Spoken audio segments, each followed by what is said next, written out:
Materi pendidikan kesehatan SMP. Materi pertama, aktivitas kebugaran jasmani.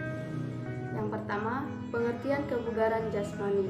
Kebugaran jasmani adalah kesanggupan dan kemampuan tubuh melakukan penyesuaian terhadap kebebanan fisik yang diberikan kepadanya dari kerja yang dilakukan sehari-hari tanpa menimbulkan kelelahan berlebihan yang berarti.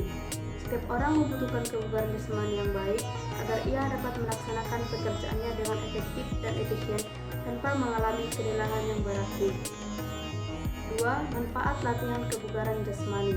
Manfaat melakukan latihan kebugaran jasmani secara teratur dan benar dalam jangka waktu yang cukup adalah 4A. Menurunkan berat badan dan mencegah obesitas, mencegah penyakit jantung, mencegah dan mengatur penyakit diabetes, meningkatkan kualitas hormon, menurunkan tekanan darah tinggi, dan lain-lain. B. Bentuk-bentuk aktivitas latihan kebugaran jasmani. 1. Aktivitas latihan kekuatan. Kekuatan adalah kemampuan otot terhadap suatu ketahanan akibat suatu beban.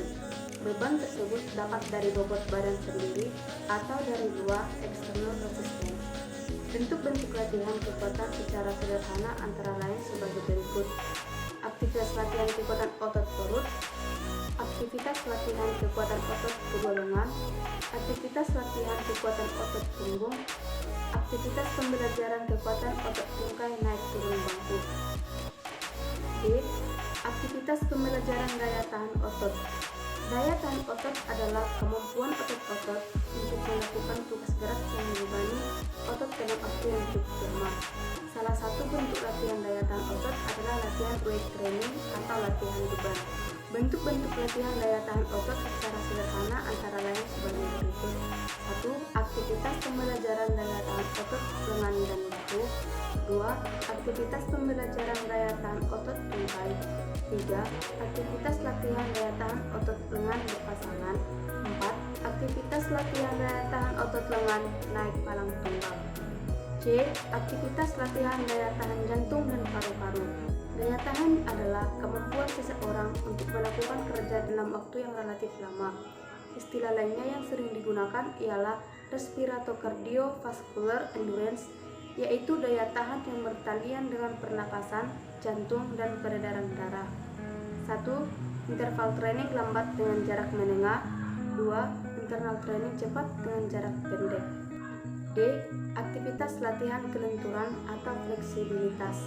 Kelenturan atau flexibility adalah luas gerak persendian atau kemampuan seseorang untuk menggerakkan anggota badan pada luas gerak tertentu pada suatu persendian. Kelenturan dapat ditingkatkan dengan bentuk aktivitas pembelajaran mengayun, memutar, dan memantul-mantulkan atau menggerak-gerakkan anggota tubuh. Yang pertama, manfaat aktivitas pembelajaran kelenturan. 2. Bentuk-bentuk aktivitas pembelajaran kelenturan.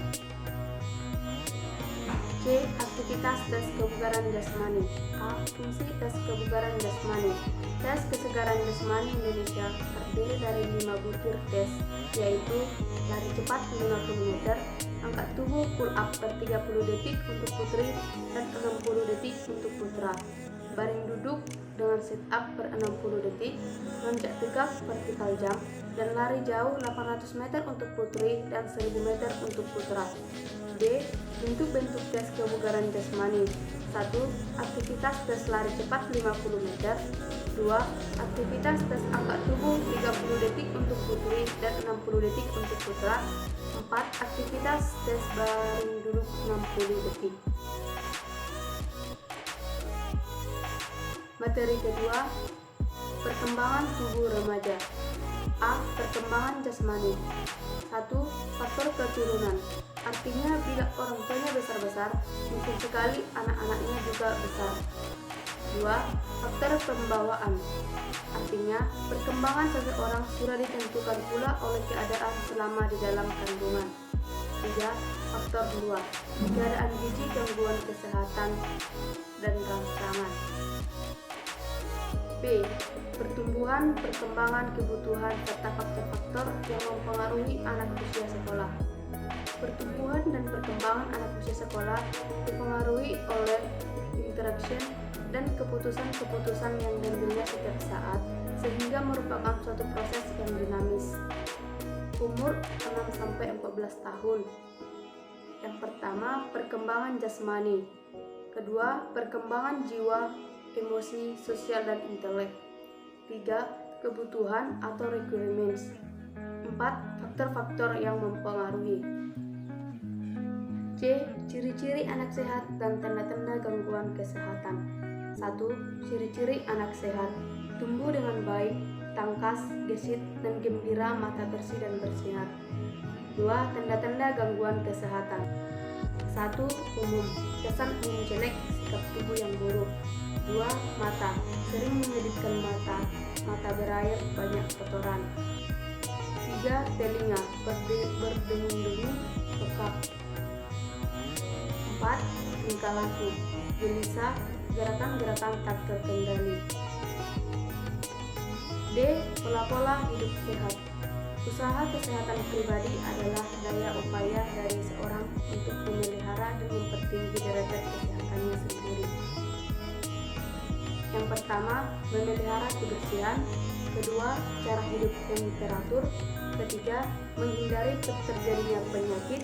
Keempat, meningkatkan taraf kecerdasan dan kerohanian. Kelima, pemeriksaan kesehatan. Materi 3, pola makan sehat, bergizi, dan seimbang. A. Hubungan antara makanan dan kesehatan. 1. Membangun dan memelihara tubuh. 2. Memberi tenaga kepada tubuh. 3. Mengatur proses fase tubuh. B. Pengetahuan tentang makanan sehat. 1. Arti makanan sehat. Kekurangan maupun kelebihan zat gizi dapat berakibat negatif terhadap kesehatan tubuh.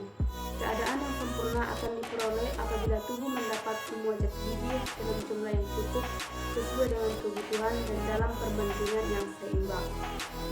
2. Guna zat gizi: hidrat arang, lemak, protein, zat mineral, vitamin, dan air. C. Pengetahuan tentang gizi salah. Gizi salah ialah suatu keadaan yang disebabkan ketidakseimbangan antara jumlah zat gizi yang dikonsumsi dan jumlah yang dibutuhkan oleh tubuh. Termasuk golongan ini ialah penyakit-penyakit gizi kurang dan penyakit-penyakit gizi lebih. 1. Kurang kalori protein. 2. Kurang vitamin A. 3. Kurang vitamin B. 4. Kurang vitamin C. 5. Kurang vitamin D. Sekian untuk materi pendidikan kesehatan dari SMP. Saya ucapkan terima kasih.